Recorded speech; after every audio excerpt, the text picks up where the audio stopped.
Finally আমি আর একটা enemy দেখলাম, অ্যানিমি মুভি, যেটার নাম হচ্ছে দ্য সাইলেন্ট ভয়েস। তো সিনেমাটা 2016-তে মুক্তি পেয়েছিল এবং এই সিনেমাটা অ্যাকচুয়ালি অ্যাভেলেবেল রয়েছে হচ্ছে নেটফ্লিক্সে এবং এর IMDb রেটিং হচ্ছে 8.2 এবং রটেন টমেটোতে এর ফ্রেশনেস রয়েছে 95%। মানে বুঝতেই পারছেন এই সিনেমাটা খুব পপুলার একটা অ্যানিমি মুভি এবং পাশাপাশি এই সিনেমাটার যে কোয়ালিটি সেটা কিন্তু খুব ভালো। ঠিক আছে, এবার যদি আমি গল্পর ব্যাপারে ছোট্ট করে বলি, এই সিনেমাটা অ্যাকচুয়ালিতে এখানে দেখানো হচ্ছে একটা মানে ছেলের জীবন, ইশিদা, তার পয়েন্ট অফ ভিউ দিয়ে আমরা পুরো সিনেমাটা দেখতে পাচ্ছি। ঘটনাগুলো এক পর আসছে। তাই সে একজন স্কুল বয় এবং সে কোথাও গিয়ে একটা ডিপ্রেশনে ভোগে, তার কারণ তার কোনো ফ্রেন্ড জোন নেই। ঠিক আছে, প্রপারলি কোনো ফ্রেন্ড জোন নেই, তাই জন্য সে একটা ডিপ্রেশনে ভোগে। তো সে কখনো তার লাইফে সুখী নয়। তো এরই মধ্যে তার স্কুলে একটি মেয়ে আসছে যার নাম হচ্ছে নোজোমিয়া। তো নোজোমিয়া হচ্ছে কানেও শুনতে পায় না এবং কথাও বলতে পারে না, অর্থাৎ বোবা। তো তার সাথে এই যে স্কুল এবং সেই স্কুলের যে 8-5টা ছেলে মেয়ে আছে যারা তারা তার সাথে খাপ খাওয়াতে পারছে না, তাকে নিয়ে বুলিং করছে, তার সাথে কথা বলছে না। এবং তার মধ্যে ইশিদা, সে তাকে খুব বিরক্ত করছে। মানে নোজোমিয়া হচ্ছে ইশিদার সাথে ফ্রেন্ডশিপ করতে চেয়েছিল, কিন্তু ইশিদাই তাকে বাধা দিচ্ছিল। ইশিদা বারবার তার সাথে তাকে বিরক্ত করছিল, তাকে নানানভাবে টর্চার করছিল আর কি, বুলিং করছিল। তো তারপরে নোজোমিয়া স্কুল ছেড়ে চলে যায়। ইশিদার মনে কিন্তু নোজোমিয়ার প্রতি একটা ইমোশন তৈরি হয় এবং একটা সে তার ভুল বুঝতে পারে, সে আবার নোজোমিয়ার কাছে যায়। কিন্তু তারপর কি হয় সেটা জানতে হলে আপনাকে এই অ্যানিমি সিনেমাটা দেখতে হবে। তো ওভারঅল দেখুন, সিনেমাটা খুবই ভালো একটা সিনেমা। ঠিক আছে, আমি এটা আপনাদের রেকমেন্ড করছি, এই অ্যানিমি মুভিটা অবশ্যই আপনারা চেক করুন। বিশেষ করে যারা টিনেজার, বিশেষ করে যারা জেনজি রয়েছে, তাদের তো এই সিনেমাটা ওকে।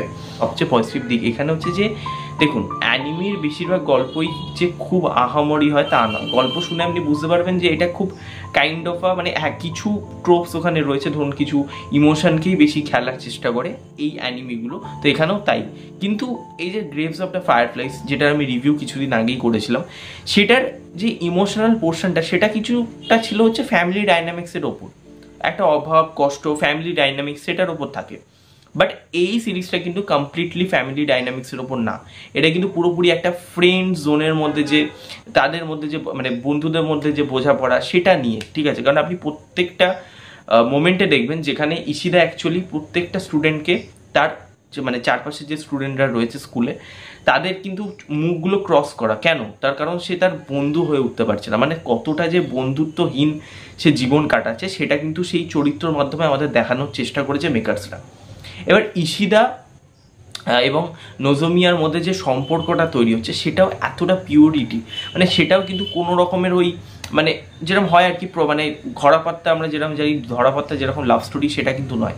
তাদের মধ্যে কোনো কিসিং সিনও নেই। ঠিক আছে, তাদের মধ্যে কিন্তু ওই লাভটা সেটা খুব পিওরিটি। ঠিক আছে, সেটা একটা খুব ইনোসেন্ট একটা লাভ, যেটা দেখতে কিন্তু খুবই ভালো লাগে, খুব রিলেটেবল লাগে। ওকে, কোনো ওভার ড্রামাটিক, কোনো ওভার স্মার্ট জিনিসপত্র এখানে নেই, যেটা কিন্তু খুব আরও ভালোভাবে এটার এসেন্সটা বাড়ায়, এই সিনেমার এসেন্সটা বিশেষ করে। ঠিক আছে, কিছু জায়গায় আপনাকে না মানে জাস্ট এই ক্যারেক্টারগুলোর ওপর আপনি দেখবেন যে মানে এই ক্যারেক্টারগুলোর ওপর জাস্ট খেলা হচ্ছে, তাদের যে মেন্টাল প্রেশার বা তাদের যে ওই যে পয়েন্ট অফ ভিউ সেটা যেভাবে একের পর এক কনফ্লিক্ট করছে সেটা কিন্তু আপনি বুঝতে পারবেন। বিশেষ করে ক্লাইম্যাক্সের 20 মিনিট আগে সেই কনফ্লিক্টগুলো খুব ভালোভাবে বোঝা যায়। তো ওভারঅলে এই সিনেমাটা, এই অ্যানিমি মুভিটা খুবই একটা ভালো মুভি হয়েছে। ব্যাকগ্রাউন্ড মিউজিক যেভাবে আসছে সেটা খুব ভালো, ব্যাকগ্রাউন্ড মিউজিকগুলো খুব প্রমিনেন্ট এবং অ্যানিমির কোয়ালিটি 2016-তে যেরকম এসেছিলো তার অনুযায়ী তো বেশ ভালো। এটা একটা জাপানিজ অ্যানিমি এবং এগেন এই অ্যানিমির গল্প, স্টোরি লাইন এবং ন্যারেটিভ সেটাও খুব ভালো। মানে এত সুন্দরভাবে গল্পটা বলা হচ্ছে না, আপনি কানেক্ট করতে পারবেন। এবং এটা কিন্তু খুব মানে বাস্তবকেই দেখিয়েছি, এরকম নয় যে বাস্তবকে দেখায়নি, মানে বাস্তবেই যা যা হয় সেইগুলো কিন্তু অ্যানিমির মধ্যে মেকার্সরা দেখানোর চেষ্টা করেছে।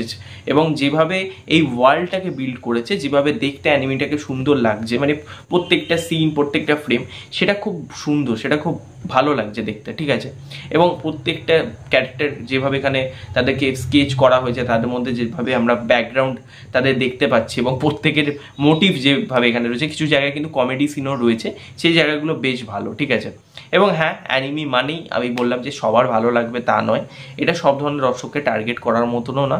আমি যেটা বললাম টিনেজার এবং জেনজি আজকালকার দিনের ছেলেমেয়েরা আর কি, তারা খুব অ্যানিমি সিনেমাটা নিয়ে বেশ চর্চা করছে, তাদের তো ডেফিনেটলি এই সিনেমাটা ভালো লাগবে। অবশ্যই এই সিনেমাটা দেখো, আমি সবাইকে চেক আউট করতে বলবো। এই সিনেমাটা নেটফ্লিক্সে রয়েছে, গিয়ে চেক করো এবং জানিও। এবং এই সিনেমাটা ডেফিনেটলি অনেক জায়গায় ইমোশনাল কিন্তু করবে আপনাকে। তো এখানে ভিডিওটা শেষ করছি। ভিডিওটা ভালো লাগলে লাইক করবে, শেয়ার করবে, সাবস্ক্রাইব করবে, পাশে বেল আইকন ক্লিক করবে এবং কমেন্টে অবশ্যই জানাবেন যে দ্য সাইলেন্ট ভয়েস এই সিনেমাটা আপনারা যদি দেখে থাকেন আপনাদের কেমন লেগেছে। আর নেক্সট দেখা হবে, ততক্ষণের জন্য চলো টাটা, টেক কেয়ার।